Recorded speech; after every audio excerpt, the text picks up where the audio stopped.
Mancano ormai pochissimi giorni a Natale e di conseguenza pochissimo tempo per gli ultimi regali. Io quest'anno sono stata abbastanza brava, me lo dico da sola, e li ho finiti e spediti tutti in tempo. Nella mia ricerca del regalo perfetto per la mia famiglia, per alcune amiche amanti dell'arte e naturalmente anche per i video, mi sono imbattuta in idee alternative, strane o semplicemente fuori budget. Io sono Clelia e oggi vi do qualche idea regalo per appassionati dell'arte un po' fuori dal comune. Se anche tu come me sei un amante dell'arte e non vuoi perdere tutti i prossimi video legati ad arte, viaggio e mercato, iscriviti al canale e attiva la campanella. E se sei alla ricerca di belle idee ma non vuoi spendere cifre altissime, allora ti suggerisco di andare a dare un'occhiata al mio video su regali sotto i 50 euro o sotto i 20 euro di qualche giorno fa. Devo essere sincera, con una cifra superiore ai 100 euro, se dovessimo fare un regalo ad un amico, vi suggerirei subito di acquistare un multiplo d'arte o un'opera unica di un artista emergente. Ma non sempre è possibile farlo o a volte si rischia di non fare la scelta giusta, quella che è in linea con i gusti dell'altro. Quindi alcune volte è meglio evitare di esagerare e scegliere piuttosto un oggetto di design o di arredamento a tema d'arte e non un'opera. Qualche tempo fa, camminando per le strade di Parigi alla ricerca di un posticino in cui mangiare, tra un museo e l'altro mi sono fatta catturare dalla vetrina di una galleria d'arte privata che esponeva 4 o 5 skateboard molto particolari. Poco tempo dopo ho ritrovato gli stessi skateboard allo shop della Tate Modern e non ho potuto fare a meno di dare un'occhiata ed indagare. Si tratta di tavole di skateboard realizzate dall'azienda The Skate Room, che combina due filosofie. Da una parte quella del promuovere l'arte e dall'altra quella della sostenibilità ambientale e aziendale. Ad oggi sono state realizzate 194 edizioni di queste tavole da skateboard e, se non sbaglio, il 25% del ricavato delle vendite è andato ogni volta ad un diverso progetto umanitario. Le prime ad avermi attirato sono le più famose, quelle di Andy Warhol, ma in realtà una volta scoperte le mie preferite sono diventate quelle di Grayson Perry, che da bravo artista inglese ha dedicato la sua edizione un po' comica alla duchessa di Cambridge, Kate, e poi quella di Jenny Holzer, che ha voluto creare, oltre ad una versione classica in legno, anche un vero e proprio multiplo in marmo. Un altro regalo per la casa, un po' fuori dalle righe ma molto più classico, che ho trovato allo shop della Tate all'uscita della mostra su Annie Albert di un paio di anni fa, è il tappeto da muro con il suo design del 1926. Un pezzo che sinceramente, nonostante la cifra, nella mia casa ideale metterei più che volentieri, dato che amo così tanto anche le sue opere. E di mobili e oggetti per la casa di design a tema d'arte, devo essere sincera, ne ho visti tanti negli anni.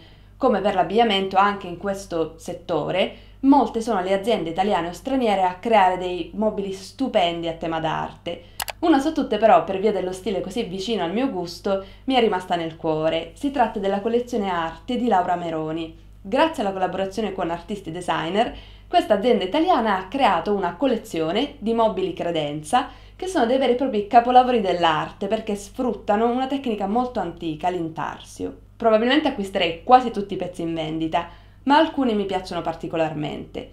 Ad esempio, se si vuole andare su un pezzo colorato, adoro il mobile realizzato in collaborazione con Ugo Nespolo. Per qualcosa di più geometrico e in linea col mio stile, sicuramente prenderei il mobile di Marcello Iori. E infine, perché l'ho potuto vedere con i miei occhi, il pezzo di Emilio Sgro con cancellature e formiche in entrambe le versioni, sia la grigia con le formiche nere che la beige con formiche rosse. Sono davvero degli oggetti da collezione. Avere la possibilità però di spendere un po' di più per un regalo di sicuro ci permette a volte di avere più opzioni o anche di far avverare i desideri di qualcuno che amiamo. Altre volte invece ci permette soltanto di sbizzarrirci davvero con la fantasia.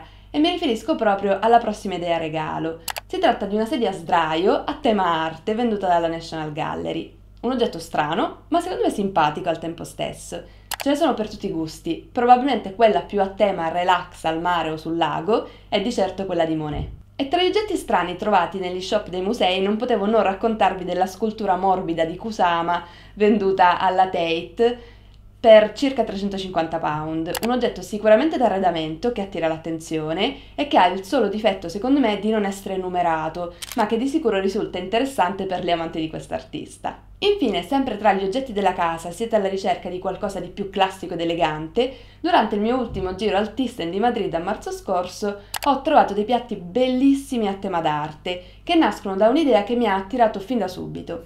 Il designer che li ha realizzati infatti ha preso i dettagli di 5 opere della collezione del museo e li ha trasformati in un vero e proprio set per la casa.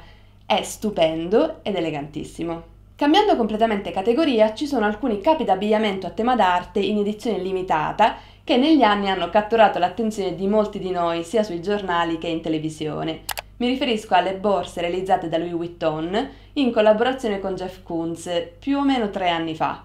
La collezione Masters, quindi con i capolavori dell'arte moderna. Ogni borsa o zainetto della collezione è ispirata ad un artista molto noto, ad esempio la Gioconda di Leonardo oppure le Ninfee di Monet, ma anche Rembrandt o Fragonard.